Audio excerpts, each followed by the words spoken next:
শায়খুল হাদিস আল্লামা শিহাবুদ্দিন সাহেব মাদ্রাজিলুল আলী,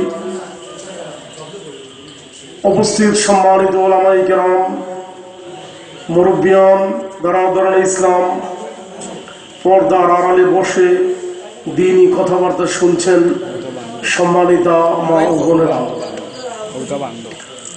পরম করুণাময় আল্লাহ রাব্বুল আলামিনের অসংখ্য অগণিত শুকরিয়া যে আল্লাহ দয়া করে মেহেরবানি করে আপনাকে আমাকে মুসলিম জাতির চরম দুর্দিনে পবিত্র কোরআন হাদিসের মাহফিলে অংশগ্রহণ করার তৌফিক দান করেছেন। যুব সমাজের উদ্যোগে আয়োজিত এই ওয়াজ মাহফিলের মোবারক প্যান্ডেলের নিচে বসার অনুমতি দান করেছেন। উলামায়ে কেরামের বয়ান শোনার সুযোগ করে দিয়েছেন। এজন্য দিল থেকে সবাই শুকরিয়া আদায় করি। কালিমাতুশ শুকর, আলহামদুলিল্লাহ। মুহতারাম হাজরিন, আমরা সবাই হেদায়েত কামনা করি। আমরা হেদায়েত চাই না? হেদায়েত বড় জরুরি জিনিস হলো হেদায়েত। উলামায়ে কেরাম শত্রুদেরও হেদায়েত কামনা করেন, দুশমনদেরও হেদায়েত কামনা করেন। যারা দ্বীনের প্রকাশ্য দুশমন, আমরা আমাদের বুজুর্গানে দ্বীনকে শুনেছি, তাদের জন্য হেদায়েতের দোয়া করেন যে আল্লাহ তুমি তাদেরকে হেদায়েত দিয়ে দাও। করেন না? হেদায়েত বড় জরুরি জিনিস, বড় দামি জিনিস। হেদায়েত হলো দ্বীনের সহি বুঝ। দ্বীনের সহি বুঝ এর নাম হলো হিদায়াত। দ্বীনের সহি বুঝের নাম কি ভাই? হিদায়াত। আমরা সবাই হিদায়াত চাই, আমরা সবাই হিদায়াত চাই। হিদায়াত এমন এক জরুরি জিনিস, আল্লাহ রাব্বুল আলামিন পরকালে যাকে জান্নাত দিবেন, দুনিয়াতে তাকে হিদায়াত দিবেন। দুনিয়াতে যে ব্যক্তি হেদায়েত পাবে, পরকালে এই ব্যক্তি জান্নাত পাবেন। ঠিক কিনা বলেন? দুনিয়াতে যে হেদায়েত পাবে না, পরকালে সে জান্নাত পাবে না। হেদায়েত বড় জরুরি জিনিস। সাহাবায়ে কেরাম আল্লাহ রাসূলের কাছে আসতেন এবং মা বাবার হেদায়েত চাইতেন, আত্মীয় স্বজনের জন্য হেদায়েত চাইতেন, কওমের হেদায়েত চাইতেন, এলাকাবাসীর হেদায়েত চাইতেন। সাহাবায়ে কেরাম আল্লাহ রসুলের কাছে এসে দোয়া চাইতেন, হে আল্লাহ রসুল, আমার মায়ের জন্য দোয়া করুন, আমার বাবার জন্য দোয়া করুন, আল্লাহ পাক যেন তাদেরকে হেদায়েত দান করেন। আমরা তো চাই দুনিয়ার উন্নতি, যে হুজুর আমার ব্যবসা বাণিজ্যের উন্নতির জন্য দোয়া করবেন, আমার চাকরির জন্য দোয়া করবেন, আমার এই মাকসাদ সেই মাকসাদ, বিভিন্ন মাকসাদের জন্য আমরা বুজুর্গানে দ্বীনের কাছে দোয়া চাই। কোনদিন তো আল্লাহ ওয়ালাদের সঙ্গে মোলাকাত করে এই কথা বললাম না যে হুজুর আমার জন্য একটু দোয়া করুন, আল্লাহ পাক যেন আমাকে হিদায়াত দান করেন। হিদায়াত মানে দ্বীনের সহি বুঝ। আল্লাহ তাআলা দুনিয়াতে যাকে হিদায়াত দান করবেন, পরকালে তাকে জান্নাত দান করবেন। সুবহানাল্লাহ। মুহতারাম হাজরিন, একজন বড় বুজুর্গ ছিলেন। আমাদের এই যুবকেরা এই সম্মেলনের ইন্তজাম করেছে। যুবকদের সামনে কয়েকটা কথা আমি আরজ করার চেষ্টা করব। সবাইকে লক্ষ্য করে, বিশেষ করে যুবকদেরকে লক্ষ্য করে কিছু কথা আমি আরজ করার চেষ্টা করব। আল্লাহ পাক আমার জবান থেকে কিছু জরুরি কথা বের করুন, কিছু প্রয়োজনীয় কথা বের করুন, যা আমার জন্য এবং সকলের জন্য দরকারি এবং উপকারী। সবাই বলেন আমিন। দোয়া করতে কি কৃপণতা করব? আল্লাহ পাক যদি আমার জবান থেকে দরকারি কথা বের করেন, তাহলে আমারও লাভ, আপনাদেরও তো লাভ। ঠিক কিনা বলুন? আল্লাহ আমার জবান থেকে জরুরি কথা বের করুন, যা আমার জন্য দরকারি, সকলের জন্য উপকারী। সবাই বলুন আমিন। জোরে বলুন আমিন। আল্লাহু আকবার। আমি বলতেছিলাম আমাদের একজন বড় বুজুর্গ ছিলেন আল্লামা মারুফ কারকি রহমতুল্লাহ আলাইহি। নামটা কি বললাম? মারুফ কারকি রহমতুল্লাহ আলাইহি। আজকে আমরা আমাদের বুজুর্গানে দিনের নাম জানি না। আমরা আমাদের বুজুর্গানে দিন যারা, তাদের নামগুলো এখন ভুলতে বসেছি। শাইখুল ইসলাম হুসাইন আহমদ মাদানী রহমতুল্লাহ আলাইহি, হাকিমুল উম্মত আশরাফ আলী থানভী রহমতুল্লাহ আলাইহি, শাইখুল হিন্দ মাহমুদুল হাসান রহমতুল্লাহ আলাইহি, এই নামগুলো পর্যন্ত আমরা ভুলতে বসছি। ঠিক কিনা বলেন? বুজুর্গানে দিনের সাথে সম্পর্ক থাকা দরকার না? আজকে আমাদের অবস্থা কি? এই যে কামদেবপুর বহু মুরব্বিয়ান উপস্থিত হয়েছেন, মুরব্বীদেরকে আমি জিজ্ঞাসা করি, আমি যদি এখানকার যুবকদেরকে এই একটা প্রশ্ন করি, হে যুবকেরা, 10 জন নবীর নাম একটু মুখস্থ বলো, বলুন তো কয়জনে পারবে? 10 জন নবীর নাম কয়জনে বলতে পারবে? অধিকাংশই বলবে হুজুর 10 জন নবীর নাম আমরা কিভাবে বলবো, আমরা তো পড়ি নাই। আমাদের পাঠ্যপুস্তকে সিরিয়ালি 10 জন নবীর নাম নাই, আমরা কিভাবে মুখস্থ করব? যদি যুবকদেরকে জিজ্ঞাসা করি, হে যুবকরা, যেসব সাহাবাই কেরাম কলিজার খুন ঢেলে দিয়ে পৃথিবীতে ইসলাম জিন্দা করেছিলেন, এমন 10 জন সাহাবীর নাম একটু মুখস্থ বলো। মুরব্বীরা বলুন তো কয়জন পারবে? 10 জন সাহাবীর নাম কয়জন যুবকে বলতে পারবে? 10 জন নবীর নাম কয়জন যুবকে বলতে পারবে? কয়জন তরুণে বলতে পারবে? যদি জিজ্ঞাসা করি, হে যুবকেরা, শাহজালাল ইয়ামানি, শাহপরান ইয়ামানি, এই ধরনের আল্লাহওয়ালারা দেশ খেস ছেড়ে আমাদের প্রিয় মাতৃভূমি বাংলাদেশে এসেছিলেন ইলাহি কালিমাতুল্লাহর জন্য, ইসলামের ঝান্ডা বুলন্দ করার জন্য, এমন 10 জন ওলির নাম একটু মুখস্থ বলো। মুরব্বীরা কি বলেন, পারবে? 10 জন ওলির নাম? যে যুবকরা, যে তরুণরা 10 জন নবীর নাম মুখস্থ বলতে পারে না, 10 জন সাহাবীর নাম মুখস্থ বলতে পারে না, 10 জন সাহাবীর নাম মুখস্থ বলতে পারে না, 10 জন ওলির নাম মুখস্থ বলতে পারে না, তাদেরকে যদি জিজ্ঞাসা করি, হে তরুণেরা, যুবকেরা, 10 জন নায়ক নায়িকার নাম মুখস্থ বলো, পারবো? পারবো মানে একজনে বলবে হুজুর 10 জন কেন, 20 জনের নাম বলি, 20 জন। আরেকজনে বলবে হুজুর একদমে না 2 দমে। আরেকজনে মজা করে বলবে হুজুর বাংলাদেশি না ইন্ডিয়ান। আল্লাহু আকবার, হাসার জন্য বলছি না, একটু বিবেচনা করার জন্য বলছি। নিজেদের অবস্থা, নিজেদের হালাত একটু পর্যবেক্ষণ করার জন্য বলছি।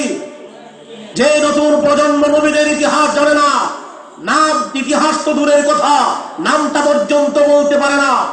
যে নতুন প্রজন্ম যেসব সাহাবাই কেরাম কলিজার খুন ঢেলে ইসলাম কায়েম করেছিলেন, এমন সাহাবাই কেরামের ইতিহাস জানবে তো দূরের কথা, নামটা পর্যন্ত বলতে পারে না। যেসব আউলিয়াই কেরাম দেশ খেস ছেড়ে আমাদের দেশে ইসলামের ঝান্ডা বুলন্দ করার জন্য এসেছিলেন, তাদের ইতিহাস, তাদের কর্ম, তাদের অবদান জানবে তো দূরের কথা, নামটা পর্যন্ত বলতে পারে না। অথচ আমাদের সমাজটাকে যারা নষ্ট করতেছে, আমাদের যুবক যুবতীদের চরিত্রটাকে যারা নষ্ট করতেছে, আমাদের সমাজের তাহজিব তামাদ্দুনকে যারা বিনষ্ট করতেছে, আমাদের নিজস্ব সংস্কৃতিকে যারা পচাচ্ছে, আমাদের সমাজটাকে যারা ধ্বংস করতেছে, নষ্টা ভ্রষ্টাদের নাম শুধু ঠুটস্থ না, কণ্ঠস্থ হয়ে আছে। ঠিক কিনা বলেন? মুহতারাম হাজিরিন, এইভাবে যদি দিন যেতে থাকে, আগামী দিনে তাদের হাতে ইসলাম কি নিরাপদ? ইসলাম কি নিরাপদ? যুবকদেরকে ভাবতে হবে, মুরব্বীদেরকে এখন সিদ্ধান্ত নিতে হবে। অনেক মুরব্বিয়ান আমরা আছি, মনে করেন মসজিদে যাই, নামাজ পড়ি, ফজর পড়ে তিলাওয়াত করি, জিকির করি, বাড়িতে এসে যাই নামাজ বিছি, আবার নামাজ পড়ি, কোরআন তিলাওয়াত করি, সকাল 8টা হলো 9টা হলো, আমরা ইবাদত বন্দেগীতে আছি। কিন্তু দেখা যায় আমার পুত্র পুত্রবধূ রাত 3টা পর্যন্ত টেলিভিশনে বিভিন্ন চ্যানেল দেখে ঘুমিয়েছে। এখন সকাল 10টা 11টা এখনো তাদের ঘুম ভাঙ্গে না, ঠিক কিনা বলেন? আমার তো মনে হয় মুরব্বী, আপনি যখন বাড়ি থেকে বিদায় হবেন, আপনার সাথে সাথে আপনার বাড়ি থেকে ইসলামও বিদায় হয়ে যাবে। আল্লাহু আকবার। আল্লাহ রাব্বুল আলামিন সবাইকে দ্বীনের সহিহ বুঝ দান করুন, সবাই বলুন আমিন। আল্লাহ তাআলা সবাইকে হিদায়াত দান করুন, সবাই বলুন আমিন। আমি একজন আল্লাহর ওলির নাম বলেছিলাম, আল্লামা মারুফ কারকি রাহমাতুল্লাহ আলাইহি। আল্লাহর ওলি দজলা নদীর তীরে মুরিদদেরকে দ্বীনের তালিম দিচ্ছিলেন। দ্বীনের তালিম, তালিম মানে শিক্ষা, দ্বীনের তালিম দিতেছিলেন, মুরিদদেরকে তালিম দিতেছিলেন। কিসের তালিম? দ্বীনের তালিম। কোরআন পড়াচ্ছিলেন, কোরআনের তরজমা শেখাচ্ছিলেন, বিভিন্ন জায়গার ব্যাখ্যা মুরিদদেরকে বুঝাইতেছিলেন, দ্বীনের বিভিন্ন হুকুম আহকাম মুরিদদেরকে বুঝাচ্ছিলেন, দ্বীনের তালিম দিচ্ছিলেন। যদি মুসলমানেরা কোরআন না পড়ে, কোরআনের তালিম যদি তারা গ্রহণ না করে, অন্তরের মধ্যে দ্বীন বদ্ধমূল হয় না, অন্তরের মধ্যে ইসলাম মজবুত হয় না, অন্তরের মধ্যে ইসলাম কায়েম হয় না, অন্তরের মধ্যে ইসলাম স্থায়ী হয় না যদি কোরআনের তালিম না থাকে, ঠিক কিনা বলেন? যেই এলাকায় কোরআনের তালিম নাই, এই এলাকার মুসলমানের অন্তরের মধ্যে ইসলাম স্থায়ী হয় না, ইসলামের সাথে সম্পর্ক গভীর হয় না, আল্লাহর সাথে সম্পর্ক, রাসূলের সাথে সম্পর্ক মজবুত হয় না। যদি কোরআনের তালিম না থাকে, আল্লাহর সাথে সম্পর্ক মজবুত হয় না, আল্লাহ রসুলের সঙ্গে সম্পর্ক মজবুত হয় না, ইসলামের সঙ্গে সম্পর্ক মজবুত হয় না, ঠিক কিনা বলেন? বর্তমানে ইসলামের সঙ্গে আমাদের সম্পর্কটা হলো শিথিল। ইসলাম ধ্বংস হয়ে গেলেও আমার অন্তরের মধ্যে আঘাত লাগে না, ঠিক কিনা বলেন? কারণ কি? ইসলামের সাথে আমার মহব্বত নেই। আজকে আল্লাহ রসুলকে গালি দিলে আমার কোনো কষ্ট লাগে না, কারণ আমার অন্তরে আল্লাহ রসুলের মহব্বত নাই। আজকে কেউ যদি আল্লাহকে কটাক্ষ করে, আমার অন্তরের মধ্যে আঘাত লাগে না, কারণ আল্লাহর সঙ্গে আমার মহব্বতের সম্পর্ক নাই, ঠিক কিনা বলুন? আজকে আমার বাবাকে গালি দিলে কষ্ট লাগে, আজকে আমার নেতা নেত্রীকে গালি দিলে কষ্ট লাগে, কিন্তু আল্লাহ রসুলকে গালি দিলে আমার কষ্ট লাগে না। কারণ হলো আমার অন্তরের মধ্যে আল্লাহ রসুল এবং ইসলামের মহব্বত নাই, ঠিক কিনা বলুন? মুহতারাম হাজিরিন, দিলের মধ্যে আল্লাহ মহব্বত, রাসূলের মহব্বত, ইসলামের মহব্বত জাগ্রত করতে হলে, অন্তরের মধ্যে ইসলাম বদ্ধমূল করতে হলে, অন্তরের মধ্যে ইসলামকে মজবুত করতে হলে যা দরকার, এর নাম হলো কোরআনের তালিম, এর নাম হলো কোরআনের তালিম। এর নাম কি? জোরে বলুন, এর নাম কি? কোরআনের তালিম। কোরআনের তালিম ছাড়া অন্তরে ইসলাম মজবুত হয় না। প্রসঙ্গত একটা ঘটনা আপনাদের বিষয়। একজন সাহাবী ছিলেন হযরত উসমান ইবনে মাযউন রাদিয়াল্লাহু তাআলা। হযরত উসমান ইবনে আফফান রাদিয়াল্লাহু তাআলা, তিনি ছিলেন তৃতীয় খলিফা হযরত উসমান ইবনে আফফান রাদিয়াল্লাহু তাআলা। আমি যার কথা বলতে চাচ্ছি তিনি হচ্ছেন উসমান ইবনে মাযউন রাদিয়াল্লাহু তাআলা। তিনি বলেন, আমি অন্যদের দেখা দেখি মুসলমান হয়েছি, বুঝে শুনে মুসলমান না, দেখা দেখি মুসলমান। বুঝে শুনে মুসলমান না, দেখে দেখে মুসলমান। তিনি বলতেছেন, আমার এলাকার মানুষ মুসলমান হচ্ছে, আমার দেশের মানুষ মুসলমান হচ্ছে, আমার গোষ্ঠীর মানুষ, সম্প্রদায়ের মানুষ মুসলমান হচ্ছে, আমি তাদের দেখা দেখি মুসলমান হয়ে গেলাম। আমার অন্তরে ইসলাম বদ্ধমূল ছিল না, ইসলাম মজবুত ছিল না। আমার অন্তরে আল্লাহ এবং আল্লাহ রসুলের প্রতি কোনো আকর্ষণ ছিল না, কারণ আমি বুঝে শুনে মুসলমান না, আমি হলাম দেখা দেখি মুসলমান। বুঝে শুনে মুসলমান না, দেখা দেখি মুসলমান। আমাদের মতো আর কি। আমার বাবা মুসলমান, দাদা মুসলমান, মুসলমানদের এলাকায় জন্মগ্রহণ করেছি, বন্ধু বান্ধব মুসলমান, মুসলমানদের দেশে বসবাস করি, এই হিসাবে আমি মুসলমান। কিন্তু আমার অন্তরে ইসলাম বদ্ধমূল না, ইসলামের সঙ্গে আমার গভীর কোনো সম্পর্ক নাই, ঠিক কিনা বলেন? হযরত উসমান ইবনে মাসউদ রাদিয়াল্লাহু তাআলা বলেন, অন্যদের দেখা দেখে আমি মুসলমান হয়ে গেলাম, আমার অন্তরে ইসলাম মজবুত ছিল না। আল্লাহ এবং আল্লাহ রাসূলের প্রতি আমার কোনো টানও ছিল না, আকর্ষণও ছিল না। একদিন আমি দেখলাম আল্লাহ রাসূলের উপর ওহীর আলামত স্পষ্ট হয়ে গেছে। ওহী যখন নাজিল হয় আল্লাহ রাসূল ঘর্মাক্ত হয়ে যেতেন, বসা থাকলে একেবারে শুয়ে পড়তেন। আল্লাহ রাসূলকে ক্লান্ত পরিশ্রান্ত মনে হতো, শরীর থেকে ঘাম ঝরে ঝরে পড়ত। হযরত উসমান ইবনে মাসউদ রাদিয়াল্লাহু তাআলা বললেন, আমি দেখতেছি ওহীর আলামত স্পষ্ট হয়ে উঠেছে, আমার ইয়াকিন নবীর উপর ওহী নাজিল হচ্ছে। কিছুক্ষণ পর আল্লাহ রাসূল উঠে বসলেন, উপস্থিত সাহাবায়ে কেরামকে বললেন, হে আমার সাহাবীরা, এইমাত্র আল্লাহ রাব্বুল আলামিন হযরত জিবরাইল আলাইহিস সালামকে আমার কাছে প্রেরণ করেছিলেন। পবিত্র কোরআন শরীফের একখানা আয়াত আমার উপর অবতীর্ণ হয়েছে, একখানা আয়াত এইমাত্র আমার উপর নাজিল হয়েছে। আমি তোমাদেরকে শোনাচ্ছি, মনোযোগ দিয়ে শোনো। আল্লাহ পাক যে আয়াতে কারিমা এই মুহূর্তে আমার উপর নাজিল করেছেন, এই আয়াতে কারিমা তোমাদেরকে আমি শোনাচ্ছি, মনোযোগ দিয়ে তোমরা শোনো। হযরত উসমান ইবনে মাসউদ রাদিয়াল্লাহু তাআলা বললেন, আল্লাহ রাসূল সদ্য নাজিল হওয়া কোরআন শরীফের আয়াত আমাদেরকে শোনাচ্ছেন, আর আমরা শুনতেছিলাম যে আয়াতখানা নাজিল হয়েছিল, ইন্নাল্লাহা ইয়া'মুরু বিল আদলি ওয়াল ইহসানি ওয়া ইতা'i যিল কুরবা ওয়া ইয়ানহা আনিল ফাহশা'i ওয়াল মুনকারি ওয়াল বাগই ইয়া'iযুকুম লা'আল্লাকুম তাযাক্কারুন। এই আয়াতখানা যখন নাজিল হলো, হযরত উসমান ইবনে মাসউদ রাদিয়াল্লাহু তাআলা বলেন, আমি যখন আয়াতখানা শুনলাম, আল্লাহ রাব্বুল আলামিন আমাদেরকে তিনটা নির্দেশ দিয়েছেন আর তিনটা নিষেধ করেছেন। ইন্নাল্লাহা ইয়া'মুরু বিল আদলি, আল্লাহ পাক নির্দেশ দিয়েছেন তোমরা ইনসাফ করবে। কি করবে? আদলি, আদল অর্থ কি? ইনসাফ। আল্লাহ পাক নির্দেশ দিতেছেন তোমরা ইনসাফ করবে। ওয়াল ইহসানি, তোমরা পরোপকার করবে, পরোপকার, অন্যের উপকার করবে। ওয়াল ইহসানি ওয়া ইতা'i যিল কুরবা,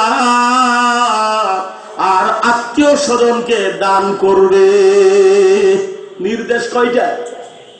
তিনটা। ওয়া ইয়ানহা আনিল ফাহশা'i ওয়াল মুনকারি ওয়াল বাগই, এবং আল্লাহ তাআলা নিষেধ করতেছেন তোমরা অশ্লীল কাজের ধারেও যাবে না, অশ্লীল কাজে তোমরা লিপ্ত হবে না, কোন রকম গুনার কাজে লিপ্ত হবে না। ওয়ায়ানহা আনিল ফাহশা'i ওয়াল মুনকারি ওয়াল বাগই, এবং সীমা লঙ্ঘন করবে না। ইয়া'iযুকুম লা'আল্লাকুম তাযাক্কারুন, আল্লাহ পাক তোমাদেরকে নসিহত করতেছেন যেন তোমরা নসিহত গ্রহণ করো। হযরত উসমান ইবনে মাসউদ রাদিয়াল্লাহু তাআলা বললেন, আল্লাহর রাসূল যখন এই আয়াতে কারিমা তিলাওয়াত করে আমাদেরকে শোনালেন, আমরাও শুনলাম, কোরআনের কিছু তালিম পেয়ে গেলাম। কোরআনের তালিম, কোরআনের এই তালিমটা পাওয়ার পর আমার অন্তরে ইসলাম বদ্ধমূল হয়ে গেল। আমার অন্তরে ইসলাম মজবুত ছিল না, এই তালিম পাওয়ার পর ইসলাম আমার অন্তরে মজবুত হয়ে গেল। আমার অন্তরে আল্লাহ এবং আল্লাহ রাসূলের প্রতি কোনো টান ছিল না, আকর্ষণ ছিল না। এই তালিম পাওয়ার পর আমার অন্তরে আল্লাহ এবং আল্লাহ রাসূলের প্রতি প্রবল আকর্ষণ সৃষ্টি হয়ে গেছে। সুবহানাল্লাহ। মুহতারাম হাজিরিন, অন্তরে আল্লাহ এবং রাসূলের প্রতি আকর্ষণ সৃষ্টি করতে হলে, অন্তরে ইসলাম বদ্ধমূল করতে হলে, অন্তরে ইসলামকে মজবুত করতে হলে যেই জিনিসটা দরকার সেটা হলো কোরআনের তালিম। কোরআনের তালিম, কোরআনের তালিম, এর নাম কি যেন বলুন? নাম কি? কোরআনের তালিম। এর নাম কি ভাই? কোরআনের হয় মাদ্রাসায়? কোথায় হয়? আপনাদের রেঙ্গা মাদ্রাসায় কোরআনের তালিম হয় না? প্রথম হয় কোরআনের তিলাওয়াত, প্রথম শেখানো হয় কোরআনের তিলাওয়াত, এরপর শেখানো হয় 30 পারা কোরআনের তর্জমা, এরপর শেখানো হয় 30 পারা কোরআনের তাফসীর ব্যাখ্যা। ঠিক কিনা বলুন? একমাত্র বাংলাদেশের কওমি মাদ্রাসাগুলোতে 30 পারা কোরআনের সহিহ তিলাওয়াত শেখানো হয়। একমাত্র বাংলাদেশের কওমি মাদ্রাসাগুলোতে 30 পারা কোরআনের তর্জমা শেখানো হয়। একমাত্র বাংলাদেশের কওমি মাদ্রাসাগুলোতে 30 পারা কোরআনের তাফসীর এবং ব্যাখ্যা শেখানো হয়। ঠিক কিনা বলুন? অন্যান্য জায়গায় আমরা দেখেছি পাঠ, বিভিন্ন পাঠ পড়ানো হয়, বিভিন্ন অংশ পড়ানো হয়। অংশ পড়ালে আংশিক মুসলমান হওয়া যাবে, পূর্ণাঙ্গ কোরআনের তালিম না হলে পূর্ণাঙ্গ মুসলমান হওয়া যাবে না। ঠিক কিনা বলুন? আল্লাহ পাক কি আমাদেরকে আংশিক মুসলমান হতে বলেছেন না পূর্ণাঙ্গ মুসলমান হতে বলেছেন? ইয়া আইয়ুহাল্লাযীনা আমানু দুখুলু ফিস-সিলমি কাফা ওয়া লা তাত্তাবি'উ খুতুওয়াতিশ শাইতান ইন্নাহু লাকুম আদুউম মুবিন। আল্লাহ পাক বলেন, হে ঈমানদারগণ, ইয়া আইয়ুহাল্লাযীনা আমানু উদখুলু ফিস-সিলমি কাফা, পরিপূর্ণ ইসলামের মধ্যে পরিপূর্ণভাবে দাখিল হয়ে যাও। ইসলাম হলো পরিপূর্ণ, পরিপূর্ণ ইসলামের মধ্যে তোমরা পরিপূর্ণভাবে দাখিল হয়ে যাও। ওয়ালা তাত্তাবিউ খুতুওয়াতিশ শাইতান, শয়তানের অনুসরণ করো না, শয়তানের পদাঙ্ক অনুসরণ করো না। ইন্নাহু লাকুম আদুউম মুবিন, কেননা শয়তান হলো তোমাদের প্রকাশ্য দুশমন। ঠিক কিনা বলেন? মুহতারাম হুজুরিন, আপনাদেরকে একটা কথা জিজ্ঞাসা করি। আপনারা তো শায়েখে রেঙ্গার সুতা, আপনারা শায়েখ রেঙ্গার প্রতিষ্ঠিত মাদ্রাসা, এই মাদ্রাসা এবং মাদ্রাসার বুজুর্গানে দ্বীনের সোহবত ইয়াফতা শ্রোতা, আপনাদের অনেক বিষয় জানার কথা। কেননা আমাদের দেশে একটা কথা প্রচলিত আছে, গ্রাম দেশে একটা কথা প্রচলিত আছে যে পুরান রোগী এত ওষুধের নাম জানে, নতুন ডাক্তারও জানে। ঠিক নেবে? পুরান রোগী একটা দুইটা ওষুধ কিনতে কিনতে এত ঔষধের নাম পুরান রোগীরা জানে, নতুন ডাক্তাররাও এত ওষুধের নাম জানে না। দেখবেন পুরান মামলাবাজ মামলা করতে করতে যারা পুরান হয়ে গেছে, মামলার এত ধারা জানে, নতুন উকিলরাও জানে না। উকিলদেরকে গিয়ে বলে, উকিল সাহেব ধারা এটা লাগাই দেন, অথচ নাম দস্তখত জানে না। দেখবেন পুরান মুসল্লি নামাজ পড়তে পড়তে যারা পুরান হয়ে গেছেন, একটা দুইটা মাসআলা শিখতে শিখতে এত মাসআলা তার মুখস্থ হয়ে গেছে, নতুন ইমামরাও এত মাসআলা জানে না। এজন্য অনেক এলাকায় দেখা যায় পুরান মুসল্লিদের যন্ত্রণায় নতুন ইমামরা মসজিদে বেশি দিন টিকতে পারে না। পুরান শ্রোতারা এত ওয়াজ জানে, নতুন বক্তাও জানে না। আপনারা রেঙ্গা মাদ্রাসার সোহবত ইয়াফতা, শায়েখ রেঙ্গার সোহবত ইয়াফতা, এখানকার বুজুর্গানে দ্বীনের সোহবত ইয়াফতা শ্রোতা, আপনারা এত ওয়াজ জানেন, আমার মনে হয় নতুন বক্তারাও জানে না। ঠিক কিনা বলেন? এজন্য আপনাদের কাছ থেকে ওয়াজের ক্ষেত্রে একটু সহযোগিতা চাইব। কারা কারা আমাকে সহযোগিতা করবেন না হাত তুলে দেখান। কারা কারা করবেন না? সবাই মনে হয় করবেন। ঠিক নেই? সবাই সহযোগিতা করবেন? বলেন ইনশাআল্লাহ। ইনশাআল্লাহ। আপনাদের কাছ থেকে আমি একটা ফতোয়া জানতে চাই। মুসলমান হওয়ার জন্য, মুমিন হওয়ার জন্য কোরআনে যা আছে, হাদিসে যা আছে, সব মানতে হবে না দুই একটা মানলে হবে? সব মানতে হবে। একজন যদি বলে হুজুর আমি শুধু জুমার নামাজ পড়ি, শুধু জুমার নামাজ, আর কিছুই মানি না, শুধু জুমার নামাজটা মানি, মুসলমান হয়ে গেছেন? মুসলমান হওয়ার জন্য, মুমিন হওয়ার জন্য কোরআনে যা আছে, হাদিসে যা আছে সব মানতে হবে। দুই একটা মানলে মুমিন হওয়া যাবে না, ঠিক কিনা বলেন?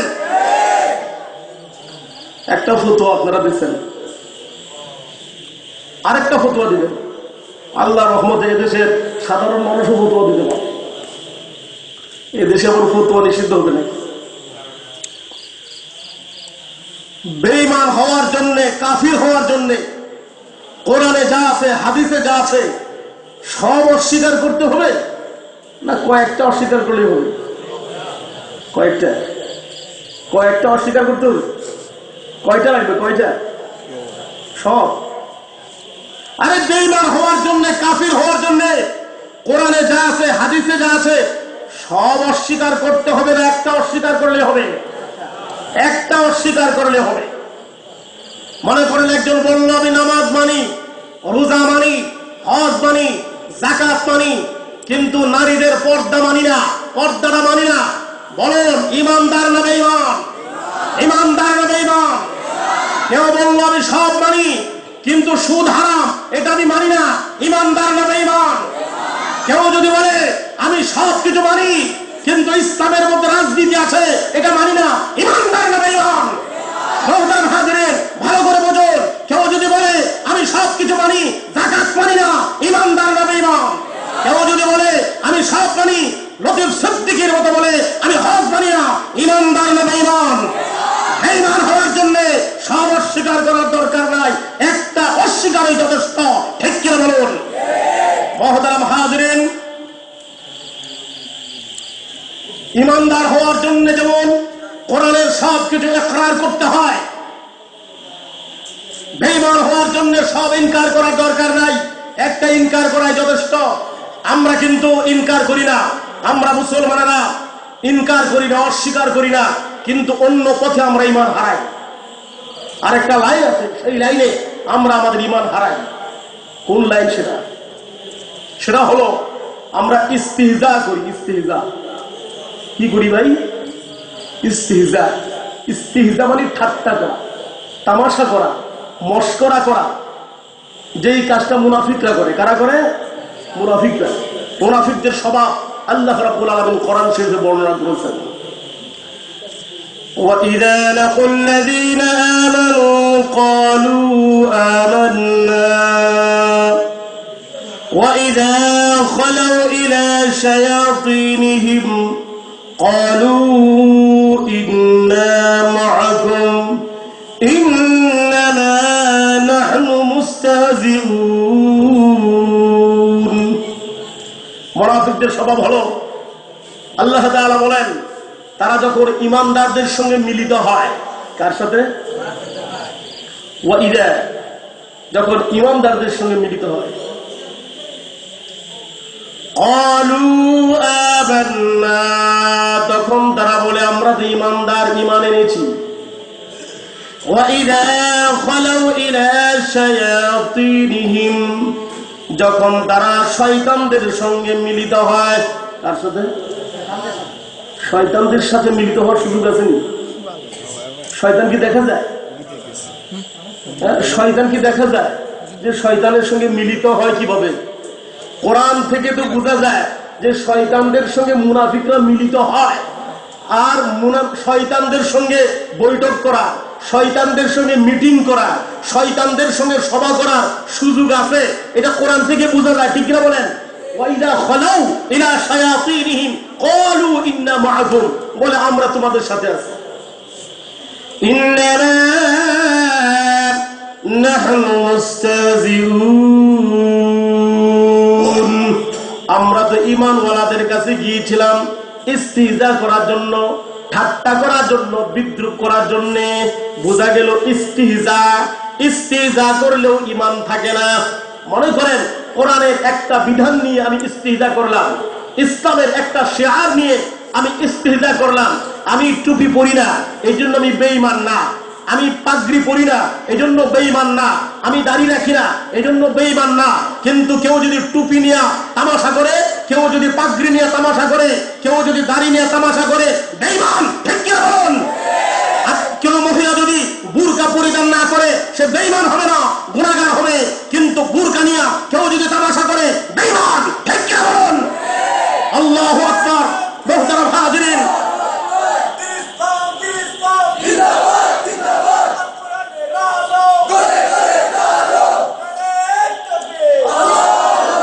মুহতারাম হাজিরিন, আমরা এই পথে অনেকে বেঈমান হয়ে যাই। আল্লাহ পাক সবাইকে হেফাজত করুন। সবাই বলুন আমিন। আল্লাহু আকবার। আমি যে কথাটা বলতেছিলাম হিদায়াত, কি বলতেছিলাম? আল্লাহ রাব্বুল আলামিন দুনিয়াতে যাদেরকে হিদায়াত দিবেন পরকালে তাদেরকে জান্নাত দিবেন। এই কথাটা বোঝানোর জন্য আল্লামা মারুফ কারকি রহমাতুল্লাহি আলাইহি একটা ঘটনা আপনাদের সামনে বলা শুরু করেছিলাম, মনে আসেনি?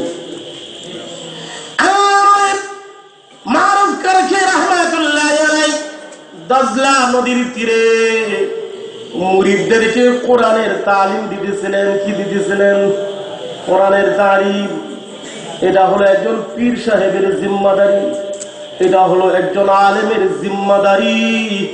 তারা তাদের মুরিদদেরকে, তারা তাদের অধীনস্থদেরকে কোরআন শিখাবেন। কোরআন হুয়াল্লাযী بعث في الأميين رسولا منهم يتلو عليهم آياته ويزكيهم ويعلمهم الكتاب والحكمة وإن كانوا من قبل لفي ضلال مبين। আল্লাহ রাব্বুল আলামিন এখানে নবীদের চারটি জিম্মাদারি বলেছেন। এক নম্বর জিম্মাদারি হলো কোরআন তিলাওয়াত করে শোনাবেন। দুই নম্বর জিম্মাদারি হলো আল্লাহ কিতাব তাদেরকে শিখাবেন। তিন নম্বর জিম্মাদারি হলো সুন্নাহ শিখাবেন। দুই নম্বর জিম্মাদারি হলো তাজকিয়া করবেন, অন্তরের পরিশুদ্ধি করবেন, কোরআন তিলাওয়াত করে শোনাবেন। দুই নম্বর জিম্মাদারি হলো অন্তরকে পবিত্র করার মেহনত করবেন। চার নম্বর জিম্মাদারি হলো তারা কোরআন শিখাবেন, কোরআনের ব্যাখ্যা বিশ্লেষণ শিখাবেন। চার নম্বর জিম্মাদারি হলো হিকমত শিখাবেন, সুন্নাহ শিখাবেন। ঠিক কিনা বলেন? এই কাজগুলো নবীগণ করতেন। যেহেতু এই কাজগুলো নবীগণ করতেন, এইগুলো নবীর ওয়ারিস উলামায়ে কেরামের জিম্মাদারি। নবীগণ যা করতেন এইগুলো হলো নবীওয়ালা কাজ। নবীরা যা করতেন এইগুলো হলো নবীওয়ালা কাজ। ঠিক কিনা বলেন? নবীরা মানুষকে ইসলামের দাওয়াত দিতেন, অতএব দাওয়াত হলো নবীওয়ালা কাজ। নবীরা তাবলীগ করতেন, তাবলীগ হলো নবীওয়ালা কাজ। নবীরা কোরআন তেলাওয়াত করে শোনাতেন, কোরআন তেলাওয়াত করে শোনানো এটাও নবীওয়ালা কাজ। নবীগণ অন্যদের অন্তরকে পবিত্র করার মেহনত করতেন, অন্যদের অন্তরকে তাজকিয়ার কাজ করা এটাও নবীওয়ালা কাজ। ঠিক কি বলুন? নবীগণ মানুষকে কোরআনের ব্যাখ্যা শিখাতেন, এটাও নবীওয়ালা কাজ। নবীগণ হিকমত শিখাতেন, এটাও হলো নবীওয়ালা কাজ। ঠিক কি বলুন? মুহতারাম হাজিরিন, যে কথাটা আমি বলতেছিলাম, হযরত মারুফ কারকি রাহমাতুল্লাহি আলাইহি মুরিদদেরকে কোরআনের তালিম দিতেছিলেন। হঠাৎ করে দেখা গেল কিছু নৌকা আসতেছে। নৌকার মধ্যে কিছু যুবক যুবতী, নৌকার ভিতর থেকে গানের আওয়াজ আসতেছে। গানের আওয়াজ, বাজনার আওয়াজ। কিসের আওয়াজ? গান বাজনার আওয়াজ। যুবক যুবতীরা নদী পথে আনন্দ ফুর্তি করতেছে, গান বাজনার আওয়াজ আসতেছে। আল্লাহ ওলি মারুফ কারকি রাহমাতুল্লাহি আলাইহি মুরিদদেরকে কোরআনের তালিম দিচ্ছিলেন। যুবক যুবতীরা অনেকগুলো নৌকা করে আসতেছে। নৌকার উপরে তারা নাচানাচি করে, নৌকার ভিতর থেকে গানের আওয়াজ, বাজনার আওয়াজ আসতেছে। এই অবস্থা তো আমাদের দেশে শুরু নেই, ঠিক নেই? দেখবেন পর্যটনের সময়টা আসলে নৌকাতে করে, বাসে করে, গাড়িতে করে এই যে ছেলে মেয়েরা যাচ্ছে, নাচতেছে, গাইতেছে, গান বাজনা করতেছে, আনন্দ ফুর্তি করতেছে। আরে আল্লাহর দুনিয়াটা দেখো, এখানে তো আমাদের কোনো বাধা নাই, কিন্তু গান বাজনা হারাম। গান বাজনা হারাম। হারামকে তো আমরা হারাম বলতেই হবে, নাচ হারাম, হারামকে তো আমাদের হারাম বলতেই হবে, ঠিক কিনা বলেন? আল্লাহু আকবার। যুবক যুবতীরা নাচতেছে, গাইতেছে, গান বাজনা শুরু হয়েছে, হারাম কাজ তারা শুরু করেছে। বাগদাদের পতনের পূর্ব মুহূর্তে মুসলমানদের এমন অধঃপতন হয়ে গিয়েছিল, মুসলমানদের কাছে নাচ প্রিয় ছিল, গান প্রিয় ছিল, নষ্টামি অশ্লীলতা মুসলমানদের কাছে প্রিয় ছিল, মদ শরাব মুসলমানদের কাছে প্রিয় ছিল, সুদ ঘুষ মুসলমানদের কাছে প্রিয় ছিল, জুলুম অত্যাচার করা স্বাভাবিক হয়ে গিয়েছিল, ঠিক কিনা বলেন? দেখেন, দুইটা জিনিসের শুরু যে কখন হয় এটা কেউ ভালো করে বলতে পারে না। কয় জিনিস? খেয়াল করবো, কয় জিনিস? দুই জিনিসের শুরুটা মানুষ ভালো করে বলতে পারে না কখন শুরু হয়েছে। এক নম্বর হলো ঘুমটা কখন শুরু হয়েছে কেউ ভালো করে বলতে পারে না। ঘুম, আপনি ঘুমিয়ে পড়লেন, এটা একটা শুরু আছে না? এটা শুরু আছে, ধীরে ধীরে আপনি দুর্বল হয়ে যাচ্ছেন। কখন যে দুর্বলতা শুরু হলো, ঘুমের ভাবটা যে আপনার চোখে কখন আসলো এটা কিন্তু আপনি টের পান না। যখন বুঝতেছেন যে ঢলে পড়তেছেন তখন বোঝা যায় যে আমার ঘুম আসছে, ঠিক কিনা বলেন? ঘুমের শুরুটা কেউ ভালো করে আঁচ করতে পারে না। আরেকটা হলো জাতির পতন কখন শুরু হয় এটাও কেউ ভালো করে আঁচ করতে পারে না। যখন পতন হয়ে যায় এরপর বুঝে যে আমাদের তো পতন হয়ে গেছে, ঠিক কিনা বলুন? বাগদাদের মুসলমানদের পতন হয়েছিল, বাগদাদের মুসলমানদের উপর চেঙ্গিস খানের বাহিনী, হালাকু খানের বাহিনী হামলা করেছিল। বাগদাদের মুসলমানের রক্ত দিয়ে নদীর পানি লাল হয়ে গিয়েছিল, নারীর ইজ্জত তারা লুণ্ঠন করেছিল, মুসলমানদের মাথা দিয়ে তারা মিনার বানিয়েছিল। লুকালয়ে জনপদে শহরে মুসলমানরা বসবাস করতে পারত না, ঠিক কিনা বলুন? এই যে হালাকু খানের বাহিনী, চেঙ্গিস খানের বাহিনী মুসলমানদেরকে এইভাবে ধ্বংস করলো, মুসলিম জাতির এইভাবে পতন হলো, একটি সভ্য জাতি এত অধঃপতন হলো, এটা কি একদিনে শুরু হয়েছে না আগে থেকে শুরু হয়েছিল? আরে যেই জাতি মানুষের সম্পদের পাহারা দিত সেই জাতি মানুষের সম্পদ লুণ্ঠন করা আরম্ভ করলো। যেই জাতি নারীর ইজ্জতের জিম্মাদার ছিল সেই নারী সেই মানুষগুলো নারীর ইজ্জত হরণ করত। যেই মানুষগুলো আল্লাহ হালাল পথে উপার্জন করাকে ইবাদত মনে করত সেই মানুষ সুদ ঘোর জুয়া আর অবৈধ পথে ইনকাম করাকে কারিক মনে করত, ঠিক কিনা বলেন? মহতারাম হাজরিন, অতঃপর সেই জাতির পতন এইভাবে হয়ে গিয়েছিল। আমি বলতেছিলাম বাগদাদের পতনের শুরু লগ্নে মারুফ কারখি রহমাতুল্লাহ আলাইহি মুরিদদেরকে তালিম দিচ্ছিলেন, আর যুবক যুবতীরা নৌকার মধ্যে নাচতেছিল, গাইতেছিল আর বাজনা বাজাইতেছিল। গান বাজনা হালাল না হারাম? প্রিয় নবী মুহাম্মদুর রাসূলুল্লাহ সাল্লাল্লাহু আলাইহি ওয়াসাল্লাম ইরশাদ করেন, বুইসতু লিকাসরিল মাযামির। আল্লাহ রাসূল বলেন, আমি পৃথিবীতে প্রেরিত হয়েছি গান বাজনার যন্ত্র ধ্বংস করার জন্য। আল্লাহ রাসূল দুনিয়াতে কেন আসছিলেন বলেন? গান বাজনার যন্ত্র বানানোর জন্য না ধ্বংস করার জন্য? বুইসতু বিকাসরিল আসনাম, দুনিয়াতে প্রেরিত হয়েছি মূর্তি ধ্বংস করার জন্য। আল্লাহর রাসূল মানুষকে এমন ভাবে গড়ে তুলেছিলেন এমনিতেই তারা মূর্তি পরিহার করেছে। আল্লাহর রাসূল মূর্তি পরিহার করেছেন, সেই নবীর উম্মত আমরা, আমাদের ঘরে ঘরে মূর্তি, ঠিক কিনা বলেন? মুড়ে মুড়ে মূর্তি না, আমরা মুসলমানদের ঘরে ঘরে মূর্তি, ঠিক কিনা বলেন? আজকে আমরা মুড়ে মুড়ে মূর্তির প্রতিবাদ করতেছি। আমার তো মনে হয় মুড়ে মুড়ে মূর্তির প্রতিবাদও করা দরকার, পাশাপাশি ঘরে ঘরে মুসলমানের মূর্তি এর প্রতিবাদ শুরু হওয়া দরকার, ঠিক কিনা বলেন? মহতারাম হাজিরিন, বলতেছিলাম গান বাজনা হালাল না হারাম? মুসলিম জাতির পতন যেভাবে শুরু হয় তার মধ্যে একটা হলো গান বাজনা। গান বাজনা হলো শয়তানের দিকে ডাকার একটা মাধ্যম। শয়তান যেসব জিনিস দিয়ে শয়তানের দিকে ডাকে, শয়তানের পথে যে জিনিস দিয়ে আকর্ষণ করে, এর একটার নাম হলো গান বাজনা। ঠিক কিনা বলেন? অনেক উলামায়ে এখানে আছেন। একটা লম্বা হাদিসের একটু অংশ আপনাদেরকে বলবো। ইবলিস যখন পৃথিবীতে আসে,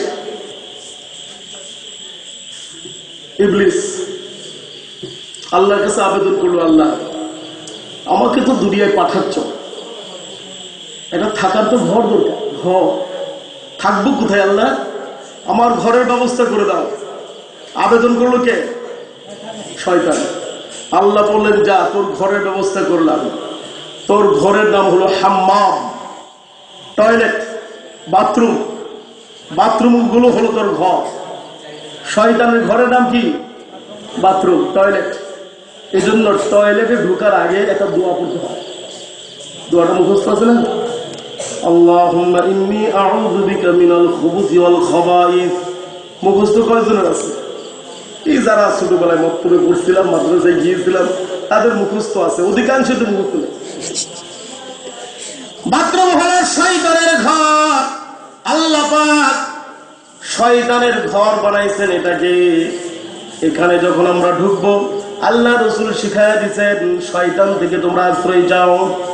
শয়তান আবার আবেদন করলো, আল্লাহ ঘর তো পেলাম, একটা বৈঠকখানা দরকার, বৈঠকখানা যেখানে বসে মিটিং করব। আল্লাহ বললেন, ইবলিস যা, তোর জন্য বৈঠকখানার ব্যবস্থা করে দিলাম। তোর বৈঠকখানার নাম হলো বাজার। শয়তানের বৈঠকখানার নাম কি? বর্তমানে আমাদের কাছে বাজারে বেশি মজা লাগে না মসজিদে? কোথায় বেশি মজা লাগে? ইমান যদি সবল থাকে মসজিদে মজা পাবো, ইমান যদি দুর্বল থাকে বাজারে মজা পাবো। ইমান যদি দুর্বল হয়ে যায় মজা পাবো বাজারে, ইমান যদি সবল থাকে মজা পাবো মসজিদে। বর্তমানে আমরা কোথায় বেশি মজা পাই, মসজিদে না বাজারে? বুঝা গেল ইমান দুর্বল হয়ে গেছে। ঠিক কিনা বলেন? শয়তান আবেদন করো, আল্লাহ ঘর পেলাম, বৈঠকখানা পেলাম, খাবারের ব্যবস্থা করে দাও। আল্লাহ বললেন, যা, খাবারের ব্যবস্থা করে দিলাম। আমার বান্দা বান্দিরা যখন খানা শুরু করবে, খানার শুরুতে আমার নাম যখন উচ্চারণ করবে না, বিসমিল্লাহ না বলে যখন খানা শুরু করবে, এখানে তোর অংশ আছে, এটাই হলো তোর খাবার। শয়তান বলল, আল্লাহ আমার পানীয়ের ব্যবস্থা করে দাও। আল্লাহ বললেন, মাদক দ্রব্য হলো তোর পানীয়। শয়তান আবার আবেদন করো, আল্লাহ তোমার পথে ডাকার একটা মাধ্যম আছে, এর নাম হলো কোরআন। কোরআন দিয়ে তোমার পথে ডাকা হয়। কিয়ামত পর্যন্ত মানুষকে তোমার পথে ডাকা হবে কোরআনের মাধ্যমে। আমি যে শয়তান, আমার দিকে ডাকার একটা মাধ্যম দিয়ে দাও। আল্লাহ বললেন, যা, তোর দিকে ডাকার একটা মাধ্যম দিয়ে দিলাম। এই মাধ্যমটার নাম হলো গিনা, গান বাজনা। এর নাম কি বলে? গান বাজনা। তাহলে গান বাজনা দিয়ে ডাকা হয় শয়তানের দিকে, কোরআন দিয়ে ডাকা হয় আল্লাহর দিকে। আল্লাহর দিকে ডাকা হয় কি দিয়ে? শয়তানের দিকে ডাকা হয় কি দিয়ে? গান বাজনা দিয়ে। আল্লাহু আকবার। আমি বলতেছিলাম, এই গান বাজনা শুরু হলো। মুরিদরা বলতেছে, হুজুর এই যুবক যুবতীরা আপনার মতো ওলিকে দেখার পরও তারা নাচ বাড়ায় দিল, গান বাজনার আওয়াজটা বাড়ায় দিল। হুজুর আপনি তাদের জন্য একটু বদদুয়া করেন, আল্লাহ পাক যেন পানিতে ডুবায়া সবাইকে মেরে ফেলে। একটু বদদুয়া করেন, বদদুয়া। মুরিদরা পিরাপিরি করতে হবে। হুজুর দেখতেছেন, বেয়াদবগুলোকে দেখতেছেন, গানের আওয়াজটা বাড়ায় দিল, আপনাকে দেখার পরও তারা নাচ বেশি বাড়ায় দিল। হুজুর আপনি তো দোয়া করলেই আল্লাহ কবুল করেন, মেহেরবানি করে হাত তুলুন, আপনি দোয়া করুন এই যুবক যুবতী গুলো যেন পানিতে ডুবে মরে যায়। হুজুর হাত তুলছেন, মুরিদরা খুশি। হুজুর যে হাত তুললেন, বদদোয়া করবেন, মুরিদরা খুব খুশি। হুজুর কি মুরিদদের মতো? হাত তুলছেন। আল্লাহ বাগদাদের এই যুবক যুবতী গুলোকে দুনিয়ার মধ্যে যেমন আনন্দ ফুর্তি দিয়েছ, আল্লাহ জান্নাতে এর চাইতে বেশি আনন্দ ফুর্তি দিও। বদদোয়া করছেন না নেক দোয়া? মুরিদরা বলে হুজুর এটা কি করলেন, এই ছেলে মেয়েগুলো বেয়াদবি করতেছে আর আপনি তাদের জন্য নেক দোয়া করতেছেন। নেক দোয়া আল্লাহর ওলিরা জাতির প্রতি কঠোর না দরদি? আম্বিয়ায়ে কেরাম জাতির প্রতি কঠোর ছিলেন না দরদি? সাহাবায়ে কেরাম জাতির প্রতি কঠোর ছিলেন না দরদি? উলামায়ে কেরাম জাতির প্রতি কঠোর না দরদি? যারা কষ্ট দেয় তাদের জন্য হিদায়াত যায়।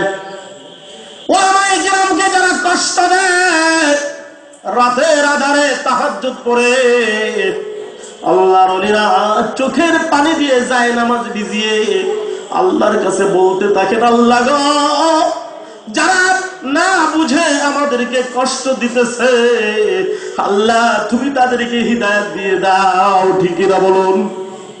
মুহতারাম হাজিরিন, একজন মুমিনের বৈশিষ্ট্যই হবে কেমন? মুমিন হবে পরোপকারী।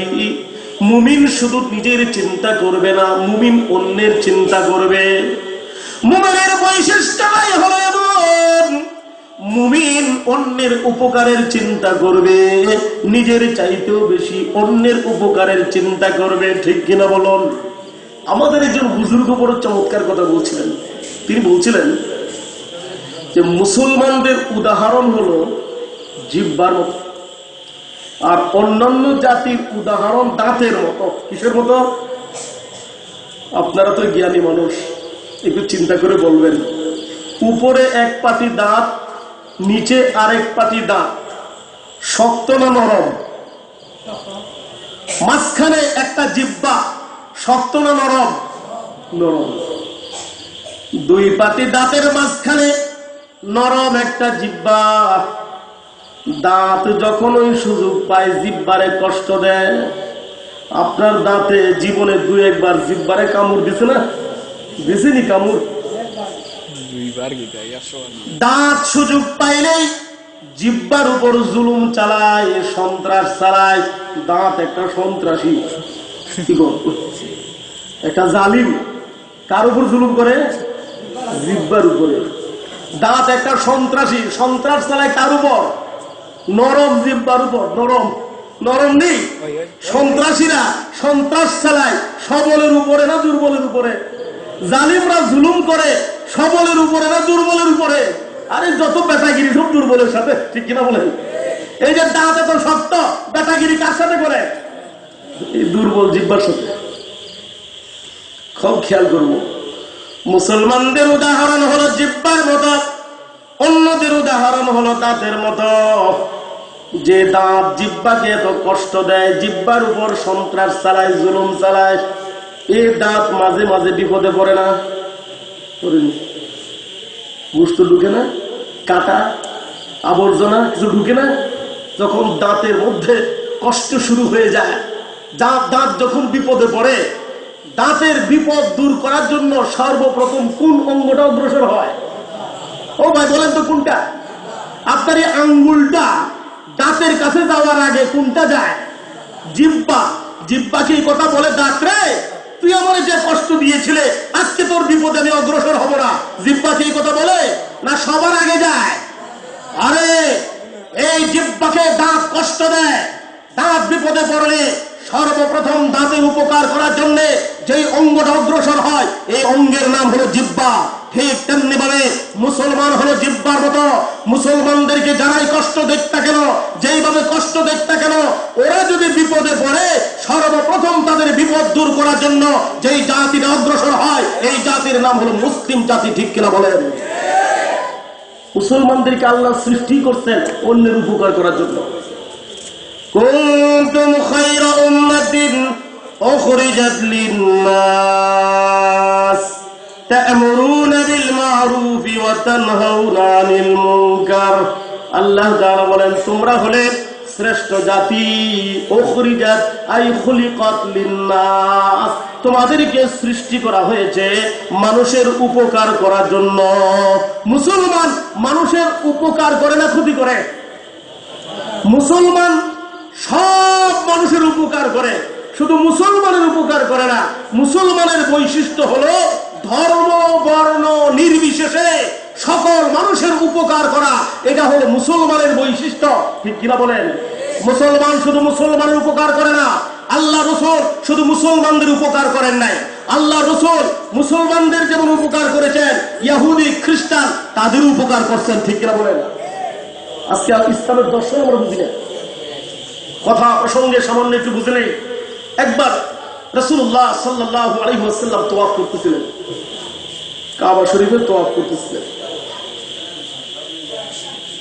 কাবা প্রাঙ্গণে কুরাইশের কিছু নেতা তারা বসে আছেন। কুরাইশের নেতারা কোথায় বসা? কাবার সামনে। আল্লাহ রাসূল তওয়াফ করতেছিলেন। এমন সময় একটা বিদেশি লোক আসলো। কুরাইশ নেতাদেরকে বলতেছেন, মক্কার নেতাদেরকে বলতেছেন, আপনাদের এলাকায় একজন লোক বসবাস করে, তার নাম হলো আবু জেহেল। নাম কি? আবু জেহেল আমার কাছ থেকে একটা উট ক্রয় করেছে, কিন্তু মূল্য পরিশোধ করে না।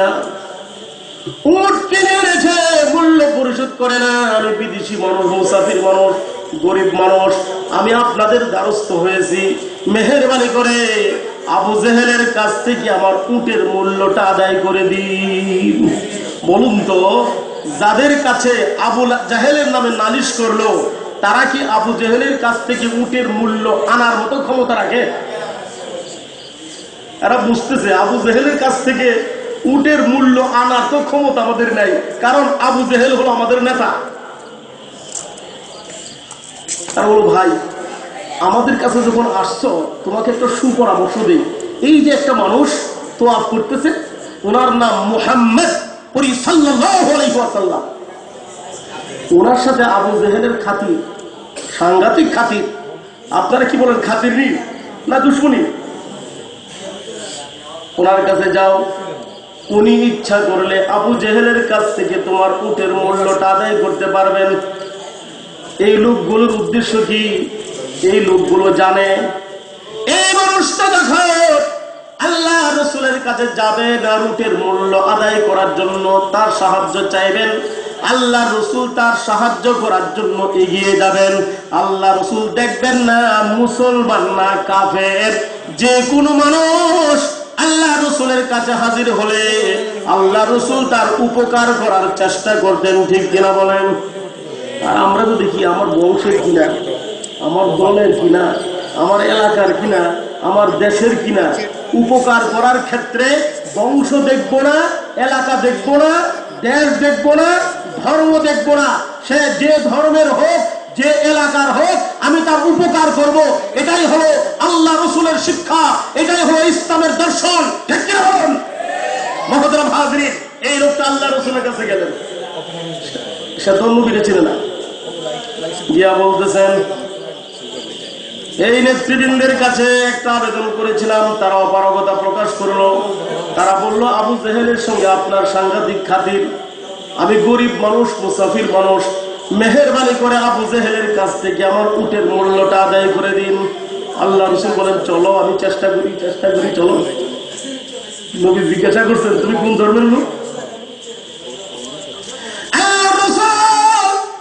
ওই ব্যক্তিকে নিয়ে আবু জেহেলের বাড়ির সামনে হাজির হয়ে গেলেন। ডাক দিলেন, আবু জেহেল বাড়িতে আছো? আবু জেহেল ঘর থেকে বের হয়ে আসবে। কি ব্যাপার? মক্কার যে লোকগুলো বলছিল ওনার সাথে খাতি, উনি পারবে, তারাও ধীরে ধীরে আসছে তামাশা দেখার জন্য। নবী তো গেছেন উপকার করার জন্য, দেখি ঝগড়াটা কেমন হয়, ঝগড়ার মজা ভোগ করার জন্য তারাও ধীরে ধীরে আসতেছে। তারা একটু দূরে দাঁড়ায় তামাশা দেখবে। আল্লাহ রাসূল বলেন, লোকটাকে চিনো? হ্যাঁ চিনি। তার কাছ থেকে উট কিনেছি, মূল্য পরিশোধ করেছ? না, মূল্য পরিশোধ করি নাই। তাড়াতাড়ি এই লোকের উটের মূল্যটা দিয়ে দাও। আবু জেহেল বলে, আমার একটু সময় দাও, ঘরের ভিতর থেকে মূল্যটা এনে দিয়ে দিব।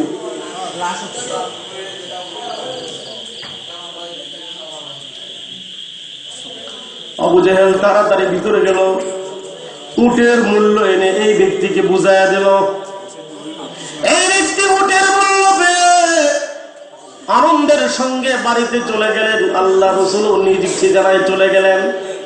আবু জেহেল ঘরে ঢুকলো, তামাশা দেখার জন্য যারা আসছিল তারা আগে আসলো।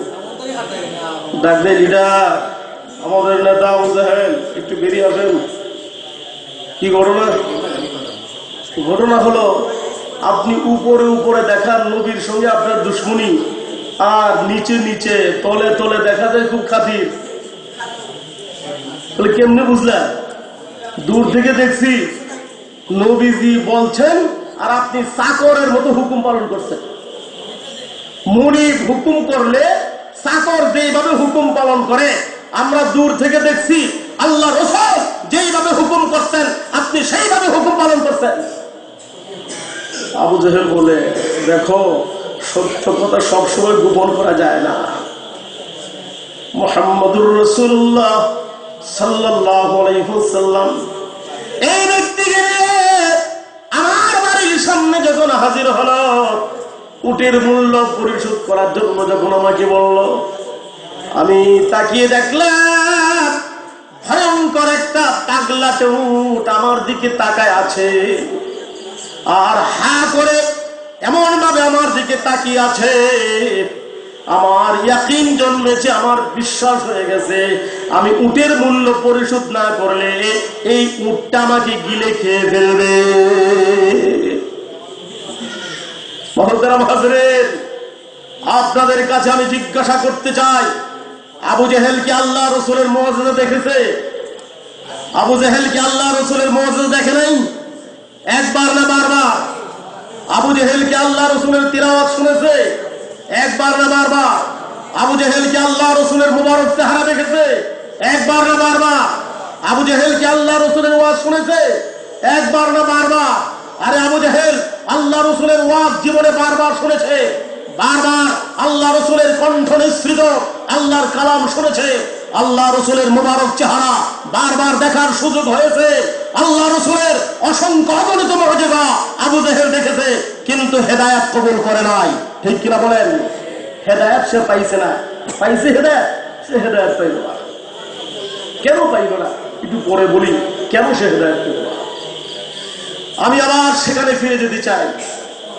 আল্লামা মারুফ কারকি রাহমাতুল্লাহ আলাইহি হাত তুললেন, মনে আছে? বাগদাদের যুবক যুবতীগুলোকে দুনিয়ার মধ্যে যেমন তুমি আনন্দ ফুর্তি দিয়েছ, পরকালে এর চাইতে বেশি আনন্দ ফুর্তি দিও। মুরিদরা বলে, হুজুর আমরা চেয়েছিলাম আপনি বদদোয়া করবেন আর এগুলো ডুবে মরে যাবে, আপনি তো তাদের জন্য নেক দোয়া করতেছেন। তিনি বললেন, বাবারা আল্লাহ পাক যদি আমার দোয়া কবুল করে তাদের জন্য জান্নাত মঞ্জুর করেন, তারা যদি জান্নাতে যায়, তোমাদের কি জান্নাতে জায়গা শর্ট পড়বে? তোমাদের জায়গা কি কম হবে? দ্বিতীয় কথা শোনো, আমি তাদের জন্য জান্নাতের দোয়া করেছি, আল্লাহ পাক আমার দোয়া মঞ্জুর করে তাদের জন্য যদি জান্নাত কবুল করেন, তাহলে দুনিয়াতে দিবেন হেদায়াত, পরকালে দিবেন জান্নাত। দুনিয়াতে দিবেন হেদায়াত, পরকালে কি দিবেন? জান্নাত। যে ব্যক্তি দুনিয়াতে হেদায়াত পাবে, পরকালে সেই ব্যক্তি জান্নাত পাবে। ঠিক কিনা বলেন? দুনিয়াতে যে হেদায়াত পাবে না, পরকালে সে জান্নাত পাবে না। এই জন্য বুজুর্গানে দিন নিজেদের জন্য যেমন হেদায়াত কামনা করেন, দুস্থদের জন্য যেমন হেদায়াত কামনা করেন, দুশ্মনদের জন্য হেদায়েত কামনা করেন। কারণ দুনিয়ার মানুষ যদি জান্নাতি হয়ে যায় কোনো অসুবিধা নাই, কারণ যারা জান্নাতে যাবে দুনিয়াতে তারা হেদায়েত পেয়ে যাবে। ঠিক কিনা বলেন? আমরা কি হেদায়েত চাই? চাই। হেদায়েত চাইলে আল্লাহ হেদায়েত দিবেন, হেদায়েত না চাইলে আল্লাহ হেদায়েত দিবেন না। যেমন আবু জেহেল হেদায়েত চাই নাই, চাইছে? আবু জেহেল হেদায়েত চায় নাই। আবু জেহেল বুঝতো ইসলাম সত্য, আবু জেহেল বুঝতো কোরআন আল্লাহর কালাম, আবু জেহেল বুঝতো মুহাম্মদুর রাসূলুল্লাহ সাল্লাল্লাহু আলাইহি ওয়াসাল্লাম আল্লাহর সত্য রাসূল। সব জানতো, সব বুঝতো, কিন্তু অহংকারের কারণে হিদায়াত কবুল করে নাই। ঠিক কিনা বলেন? অহংকারের কারণে অনেক সময় মানুষ হিদায়াত কবুল করতে পারে না। প্রিয় নবী মুহাম্মদুর রাসূলুল্লাহ সাল্লাল্লাহু আলাইহি